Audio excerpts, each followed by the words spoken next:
พี่น้องเลยมื้อนี้ก็ถือว่าเป็นอีกมื้อที่อากาศดีๆอีกมื้อนึงพี่น้องเลยเดี๋ยวเราสิพาพี่น้องไปย่างลิ้นในสวนสาธารณะสวนสนุกของรัสเซียพี่น้องเลยว่ามื้อนี้เขายืนอยู่ก็ถือว่าอยู่ในกลางใจเมืองพี่น้องมื้อก่อนเขาก็เคยมาย่างลิ้นหลักกระทายพี่น้องเบิ่งเขาจักไทยนี่จังหวะอัน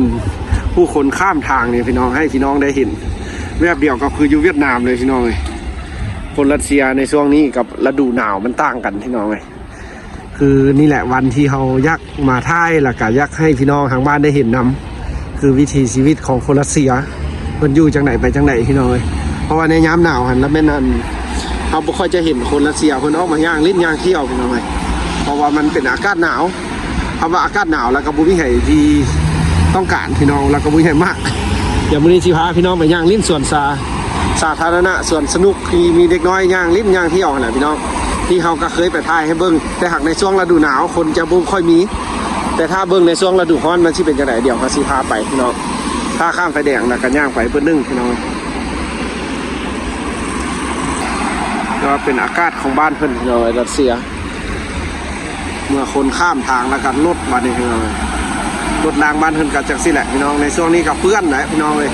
เพราะเป็นอากาศที่มันบวกขนาดพี่น้องอากาศที่แบบมันอุ่นแล้วก็หิมะมันละลายแล้วก็เป็นน้ำเปื้อนพี่น้องเลยเราเป็นอีกมือที่เฮาซีไทยให้พี่น้องเบิ่งชีวิตอยู่รัสเซียพี่น้องเลย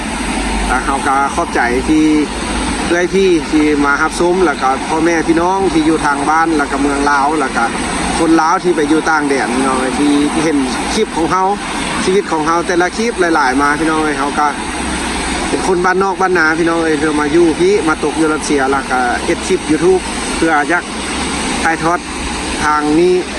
คนรัสเซียนี่ให้เบิ่งพี่น้องเลยว่าอยู่บ้านเพิ่นเป็นแนวใดอากาศอยู่บ้านเฮามันเป็นแนวใดพี่น้องเลยนี่ก็ถือว่าเด็กถือว่าเขาเจ้าจะข้ามทางแบบนี้แหละคนรัสเซียพี่น้องจะเป็นแบบนี้เลยรัสเซีย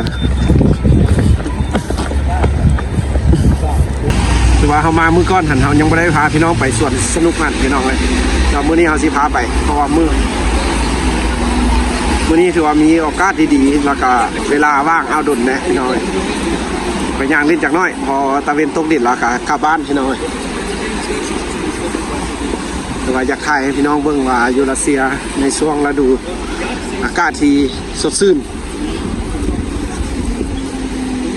ถือว่าเขาเจ้ากันย่างลิ้นอย่างสิแหละพี่น้องย่างลิ้นย่างเที่ยวสิเลยคนรัสเซีย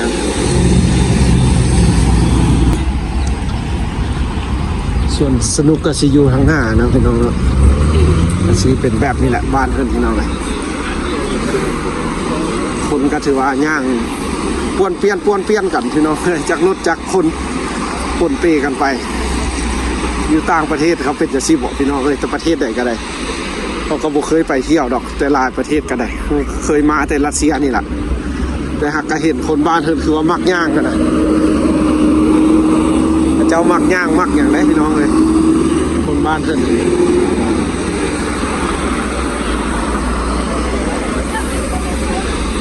มีดินแดนรัสเซียพี่น้องเลยที่มีแต่ความหนาวเย็นตัวผู้คนก็สิเป็นประมาณนี้แหละพี่น้องเลยถ้าข้ามทางอย่างเขาสิไปทางนี้พี่น้องไปสวนสนุกย่างเล่นน้อยหนึ่งอย่างนี้จะน้อยเราก็สิกลับบ้านเลย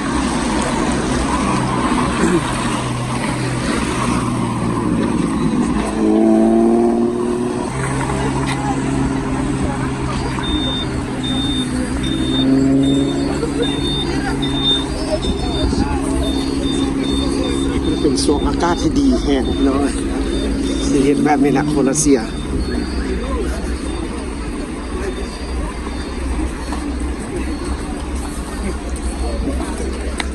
คนสิเป็นประมาณนี้พี่น้องแต่ว่าย่างลิ้นหลายเลยพี่น้องคนรัสเซียในช่วงนี้นะไปหลายเลาะลิ้นมันอากาศดีนะพี่น้องคนรัสเซียเขาเจ้ามากเป็นในช่วงที่อากาศที่สดชื่นบ้านเพิ่นพี่น้องขอบใจเด้อที่รับชมเฮาเด้อพี่น้องเลยอยู่รัสเซียอันนี้เขาก็ชี้ไปย่างลิ้นไทยพี่น้องเบิ่งเพราะว่าเคยมีคอมเมนต์เพิ่นเม้นมาเพราะว่าในช่วงอันที่หนาวเขามาบ่ได้พี่น้องมันหนาวแห้งเลย เขาถ่ายคลิปแบบนี้นี่โทรศัพท์จนดับพี่น้องเลยเพราะว่ามันเย็นจนโอ้ย-30 องศาพี่น้องเลยมันเย็นแห้งนั่นแหละพี่น้องมันเย็นแห้งอีหลีที่เขามาถ่ายมันก็ถ่ายบ่ได้ดนพี่น้องเลยอันนี้ก็ถือว่าเขาซียากพาพี่น้องเข้าไปลิ้นในส่วนสาธารณะของบ้านเพิ่นส่วนนี้ก็จะเป็นแบบมีเด็กน้อยมีอย่างไรพี่น้องเลยมีเด็กน้อยผู้หญิงผู้เฒ่าผู้สาวผู้บ่าวไปซะละพี่น้องนี่อันนี้ก็จะเป็นส่วนสนุกสำหรับเด็กน้อยเลยพี่น้องอันนี้นะขี่แบบรถไฟบ่มีอย่างหั่นล่ะพี่น้องมาหมุนมามีนกงนั่นคือว่าคาดอันนึงขี่ได้ขี่บ่ได้ละตีพี่น้องเมื่อก่อนอันนี้นะพี่น้องตะกี้เป็นห้าน KFC ได้พี่น้องเดี๋ยวนี้เขาเจ้าเปลี่ยนเป็น KFC รัสเซียที่อันนี้นะพี่น้องตะกี้เป็น KFC ที่เป็นของแบบสหรัฐอเมริกาแต่บัดนี้ละเขาเจ้าเปลี่ยนใหม่มาตกมา 2-3 ปีหลังมานี่ครับเปลี่ยนไปบ้านเมืองก็ได้พี่น้องเลยเพราะว่าอันนี้ก็เป็นส่วนสนุกสำหรับเด็กน้อยที่มือพักมือพรที่พ่อแม่พามาย่างนิดย่างเที่ยว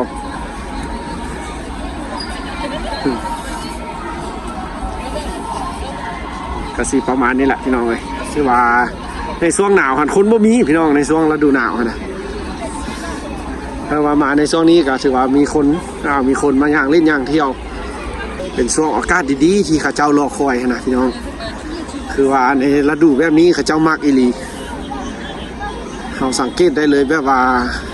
ข้าเจ้าจะมาย่างลิ้นย่างหัวละกันแต่ถ้าค่ำละกาสีหนาวอีกกลับคืนมาหนาวพี่น้องแล้วเขาก็บอกว่ามันสีหนาวเพราะเดือนนี้บอกสิมืดเดือน3นี่ว่าความหนาวหรือว่าสีต่อไปอีกกันยังถ้าเบิ่งต่อไปว่าสีเป็นยังไงเพราะว่าเขาเคยอยู่บางเทื่อแล้วแม่นเขาลิ้นสงกรานต์อยู่บ้านเขาแล้วแม่นอยู่พี่ยังหนาวพี่น้องเลยอยู่พี่หิมะยังบ่เบิดหิมะยังเงินเต็มข่าวน้ำแผ่นดินอยู่นี่บอลลิ้นคอกกี้นี่ก็สีห้างแล้วเดี๋ยวนี้พี่น้องก็บอกว่ามาถ่ายให้เบิ่งแด้สันหลายเทื่อแต่เขาก็มาบ่ได้พี่น้องมันหนาวเด้อีกหนึ่งเขาก็บ่ค่อยมีเวลาเพราะว่าในช่วงที่หนาวแล้วมันจะค่ำไว้พี่น้องเลยแล้วในช่วงที่อากาศแบบนี้มันบ่ค่ำพี่น้อง18 โมงพี่น้องเลย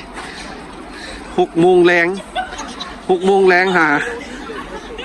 7-8 โมง9 โมงนี่ยังบ่ค่ำพี่น้องอยู่รัสเซียนะก็สิเป็นจังซี่แหละฟ้านเพิ่นแล้วดูฮ้อนแล้วมันสิเริ่มกลางคืนจะมีน้อยพี่น้องเลยก็จะเป็นแบบนี้อันนี้ก็เป็นสถานที่เขาเจ้าขี่ฮอกกี้พี่น้องเลยถือว่าบ้านเพิ่นในช่วงนี้เด้อพี่น้องเอ้ยเฮาถ่ายให้เบิ่งหรือว่าคนรัสเซียหรือว่าชีวิตในรัสเซียก็สิเป็นประมาณนี้แหละพี่น้องเอ้ยคนบ้านเพิ่นก็บ่แม่นคือบ้านเฮาพี่น้องบ่ได้กินเหล้าซุ่มแซวหรือว่าม่วนซื่นแนวนึงพี่น้องเอ้ยบ่คือคนเอเชียบ้านเฮาพี่น้องเอ้ยหรือว่าเขาเจ้ามีกิจกรรมแบบนี้ก็คือการย่างลิ้นย่างหัววันพาลูกพาเต้าไปเที่ยวหรือว่าผ่อนคลายซื้อเครื่องซื้อของพี่น้องเอ้ยอาบแดดคือชีวิตตั้งแดดผู้คนผู้แซ่ผู้สาวแล้วเป็นอย่างนี้แหละข่าวตรงบงหมดแหละพี่น้องเลยคนรัสเซียนะอีกมือที่มายางเล่นเด้อพี่น้องเลยถ่ายให้เบิ้งคนรัสเซียในช่วงนี้พี่น้องอันนี้ก็เป็นสถานที่ที่พี่น้องบอกให้เอามาถ่ายให้เบิ้งพี่น้องเลยคือว่าในช่วงนี้ก็มันไปละหิมะเบิดแล้วบดได้ขี่บดได้ลิ้นแล้วพี่น้องมีแต่ข้าเจ้าสีหื้อออกแหละได้นี่เดี๋ยวเขาเจ้าก็สีขึ้นออกแหละพี่น้องเลยนี่รถสวนหิมะก็มาอนามัยแล้วก็สีให้คนย่างลิ้นมานี่นะวางขายเครื่องขายของ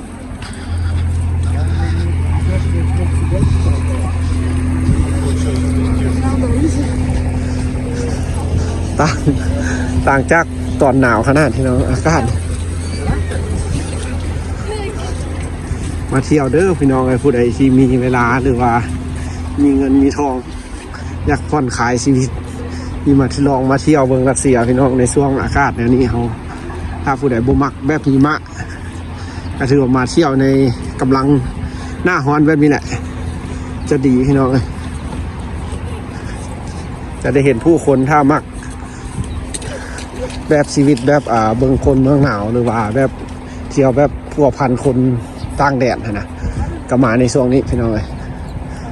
ถือว่าเป็นอีกช่วงที่คักนะอากาศดีสดชื่นพี่น้องเลย